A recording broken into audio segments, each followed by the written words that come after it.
காலை வணக்கம். இப்போது நான் வந்து மட்டன் சுக்கா செய்ய போகிறேன். இப்போ இது 1 கிலோ மட்டனு. இது மட்டன் வாங்கி கழுவி எல்லாம் க்ளீன் பண்ணி வச்சுருக்கேன். நல்ல இலசான கறி. எவ்வளோ இதுவாக இருக்குது பாருங்கள். நல்லா சாஃப்டாக இருக்குங்க. ரொம்ப முத்துன கறி கிடையாது. நல்ல இலசான கறி.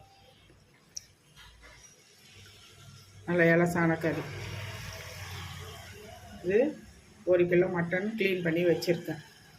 இதை வந்து மஞ்சத்தூள் போட்டு இதை வந்து வேக விட போகிறேன். இது குக்கரில் மஞ்சத்தூள் போட்டு வேக விட போகிறேன்.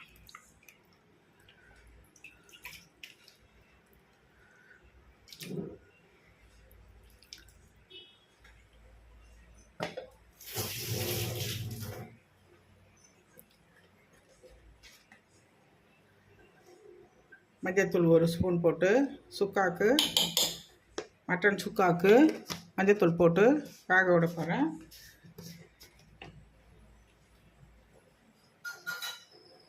அதான் 1 கிலோ மட்டனுக்கு இதில் வந்து 1.5 டம்ளர் தண்ணி ஊற்றினேன். இந்த பெரிய டம்ளர் இதில் வந்து 1.5 டம்ளர் தண்ணி ஊற்றி வச்சுருக்கேன். இதில் தண்ணி ஊற்றி 1.5 டம்ளர் தண்ணி ஊற்றி மட்டனை போட்டு மஞ்சத்தூள் போட்டு இது வேக விட போகிறேன்.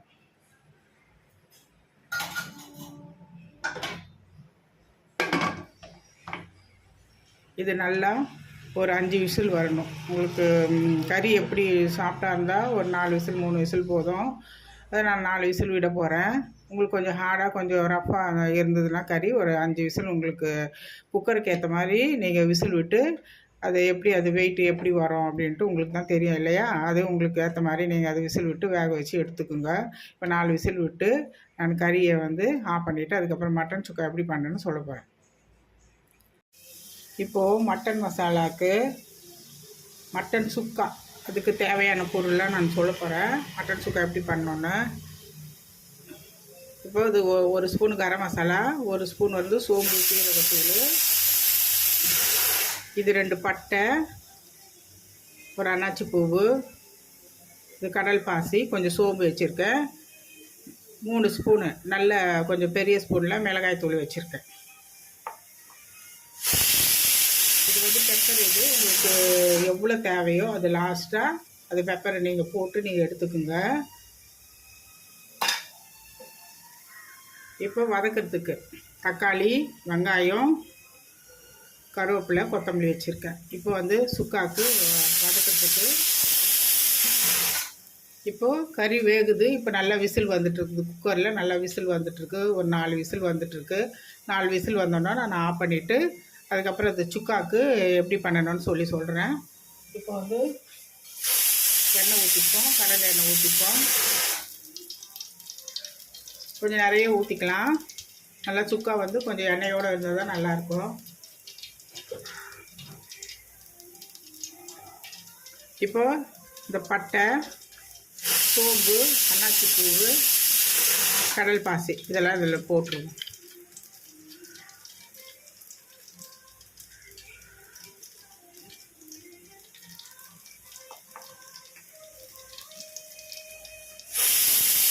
போட்டுட்டு வெங்காயம் போட்டுருவோம். வெங்காயம் கருவேப்பிலை போட்டுருவோம்.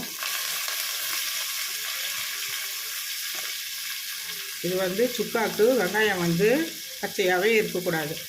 அது கொஞ்சம் நல்ல கோல்டன் ப்ரௌனில் இருக்கணும். கொஞ்சம் அது கண்ணாடி பதத்தில் கூட இருக்கக்கூடாது. நல்லா கோல்டன் ப்ரௌனில் இருக்கணும். அப்போ தான் அந்த சுக்கா வந்து நல்லா ட்ரையாக நல்லா அது ஒன்றோடு ஒன்று ஒட்டாத அது தனித்தனியாக அந்த சுக்கா மட்டன் சுக்கா நல்லாயிருக்கும். இப்போ அது நல்லா வதங்கட்டும். இது வதங்கிறதுக்கு தேவையான உப்பு போட்டுருக்கோம். அப்போ சீக்கிரம் அது வெங்காயம் டக்குனு வதங்கிடும்.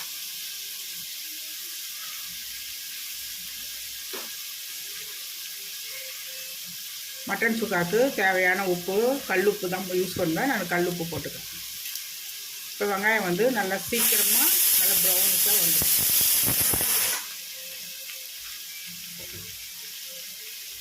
இப்போ அது நல்லா வதக்குவோம். நல்லா அது வதங்கணும். இப்போ நல்லா வதங்கிடுச்சு. வெங்காயம் நல்லா பாருங்க நல்லா செவந்து நல்லா அந்த கொஞ்சம் நல்ல ப்ரௌன் கலராக சேர்ந்த மாதிரி வந்துடுச்சு. இந்த மாதிரி தான் இருக்கணும். கண்ணாடி பதத்தில் இருக்கக்கூடாது. சுக்காவுக்கு நல்லா இருக்காது. அதனால் இப்படி தான் இருக்கணும். இப்போ நல்லா வதங்கிடுச்சு. நம்ம இஞ்சி பூண்டு பேஸ்ட்டு போடுறோம். தேவையானது 1 ஸ்பூன். நான் வந்து 1.5 ஸ்பூன் போடுறேன் இஞ்சி பூண்டு. உங்களுக்கு தேவை எவ்வளவோ அது உங்களுக்கு என்ன கொஞ்சம் இஞ்சி பூண்டு பேஸ்ட்டு ஃப்ளேவர் கொஞ்சம் அதிகமாக இருக்கும் பிடிக்கும் அப்படின்னா நீங்கள் 2 ஸ்பூன் கூட யூஸ் பண்ணிக்கலாம். நான் வந்து 1.5 ஸ்பூன் போட்டிருக்கேன். நல்லா வதங்கிடுச்சு. இஞ்சி பூண்டு வெங்காயம் எல்லாம் நல்லா வதங்கி இந்த மாதிரி மேஷ் ஆகி இந்த மாதிரி கலரில் இருக்கும். இப்போது நம்ம தக்காளி போட்டுக்கலாம். தக்காளி வந்து 3 தான் போட்டிருக்கேன். ஏன்னா சுக்காவுக்கு நிறைய தக்காளி போட்டால் இந்த புளிப்பு வந்துடும். அதுக்கப்புறம் குழன்னு இருக்கும், அப்படியே கிரேவி மாதிரி ஆகிடும் நிறைய தக்காளி போட்டோம்னா. அதனால் வந்து தக்காளி நிறைய போடக்கூடாது, கொஞ்சமாக தான் போடணும் தக்காளி. அது எவ்வளோ 1 கிலோக்கு நான் 3 தக்காளி தான் போட்டிருக்கேன். ஏன்னா வந்து சுக்கா வந்து அப்படியே கொஞ்சம் ட்ரையாக நல்லாயிருக்கும், அப்போ தான் சுக்காவாக இருக்கும், இல்லைன்னா கிரேவி ஆகிடும். இது தக்காளி நல்லா வதங்கணும்.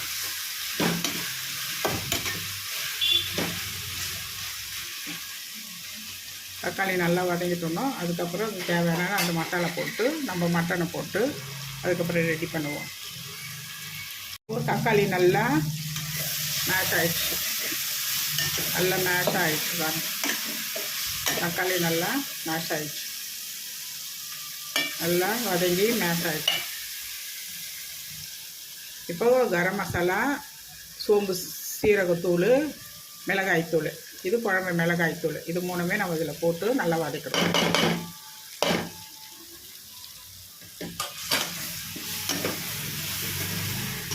இது இந்த பச்சை வாசனை போகணும், எண்ணெயிலே வதங்கணும். இப்போ நல்லா பச்சை வாசனை போயிடுச்சு, நல்லா எண்ணெயிலே வதங்கிச்சு. நல்லா எண்ணெயிலே வதங்காச்சு. பச்சை வாசனைலாம் போகணும். இப்போது கறி வேக வச்சு 1 கிலோ மட்டனு கறியை வேக வச்சு வச்சுருக்கேன். நல்லா வெந்துடுச்சு, சாஃப்டாக ஆயிடுச்சு. கறி எடுத்து காமிக்கிறேன் பாருங்க. ரொம்ப சூடாக இருக்குது, நல்லா வெந்துடுச்சு. நல்லா சூப்பராக நல்லா வெந்திருக்கு. ரொம்ப சூடாக இருக்கிறதுனால நம்ம கையில் பிடிச்சி காட்ட முடியல, இருந்தாலும் நல்லா பாருங்கள் வெந்துடுச்சு. இப்போ நம்ம இதில் கொட்டிடுவோம்.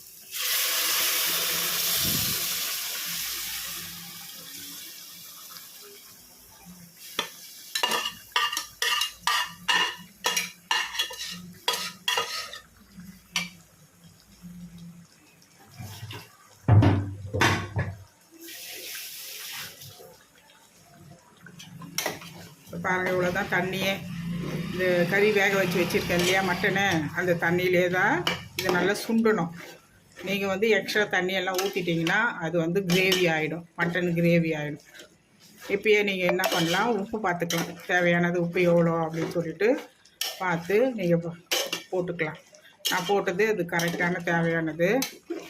அதனால் வந்து நான் இன்னும் செக் பண்ணல, உப்பு பார்க்கல. அதுவே நான் எப்போவுமே பார்க்க மாட்டேன், உப்பு பார்க்க மாட்டேன். நான் போடுறது தான் அது கரெக்டாக இருக்கும். அதனால் வந்து இப்போது நல்லா ட்ரையாக ஆகணும். மட்டன் பாருங்கள், நல்லா ட்ரையாக ஆகணும். இந்த மாதிரி இந்த கொஞ்சம் தண்ணி இருக்கு இல்லையா, இந்த தண்ணி எல்லாமே நல்லா வற்றி நல்லா ட்ரையாக ஆகணும். ட்ரை ஆனோன்னா நம்ம கொத்தமல்லி போட்டுடலாம். கொத்தமல்லி போட்டுட்டு கொஞ்சம் இப்போ லாஸ்ட்டாக பெப்பர் போடணும். ஏன்னா முன்னாடியே பெப்பர் போட்டோம்னா அது கசப்பு கொடுத்துரும், அந்த ஃப்ளேவர் இருக்காது, மட்டன் சுக்கா ஃப்ளேவர் இருக்காது. அதனால் வந்து நல்லா கிரேவி பாருங்கள் நல்லா சுண்டணுன்னா நம்ம அதுக்கப்புறம் கொத்தமல்லியும் பெப்பரும் போட்டு இறக்கிடலாம். இப்போ மட்டன் சுக்கா நல்லா ட்ரை ஆகி ரெடி ஆகிடுச்சு பாருங்கள். அது இவ்வளோ தான் இருக்கணும். உங்களுக்கு கொஞ்சம் இன்னும் ட்ரை ஆக்கணும், குளோரை இன்னும் ட்ரை ஆகிக்கலாம். இது வந்து கொஞ்சம் தொட்டு சாப்பிட்றதுக்கு கொஞ்சம் நல்லாயிருக்கும், அந்த கறியோடு வச்சு சாப்பிட்றதுக்கு நல்லாயிருக்கும். இப்போ நம்ம வந்து கொத்தமல்லி போட்டுருவோம். கொத்தமல்லி போட்டுட்டு பெப்பர் போட்டு இறக்கிடுவோம்.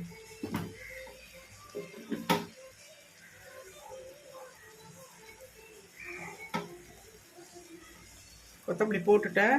இப்போ போட்டுட்டு இப்போ பெப்பர் எவ்வளோ உங்களுக்கு காரம் எவ்வளோ தேவையோ அவ்வளோ காரத்துக்கு ஏற்ற மாதிரி பெப்பர் நீங்கள் வந்து பெப்பர் யூஸ் பண்ணிக்கலாம். நான் வீட்லேயே மிக்ஸ் பண்ணி அரைச்சி வச்சுருக்கேன். நான் 1 ஸ்பூன் போதுமானது, அதை 1 ஸ்பூன் போட்டுட்டேன்.